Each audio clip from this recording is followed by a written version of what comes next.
রাজুর বিরুদ্ধে সুদেব আর বনলতার নতুন পরিকল্পনা। বিস্তারিত জানতে ভিডিওটি সম্পূর্ণ দেখুন। দেখা যায় বনলতা সুদেবকে ফোন করে এবং বলতে থাকে যে সুদেব, আমাদের নতুন পরিকল্পনা আমাদেরকে সফল করতেই হবে, আর আমাদের এই প্ল্যান অনুযায়ী তুমি যদি ঠিকমতো কাজ করে ফেলো তাহলে লাজু তোমার গ্রামে ফিরে আসতে বাধ্য হবে।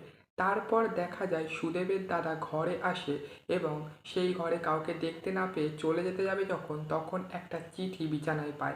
আর চিঠি খুলে সুদেবের দাদা পড়ে যে সুদেব লিখে গেছে যে আমার মৃত্যুর জন্য কেউ দায়ী নয়। এই পড়েই সুদেবের দাদা চমকে ওঠে আর মা বলে চিৎকার করে দৌড়তে লাগে। তো বন্ধুরা, আগামীতে কী ঘটতে চলেছে?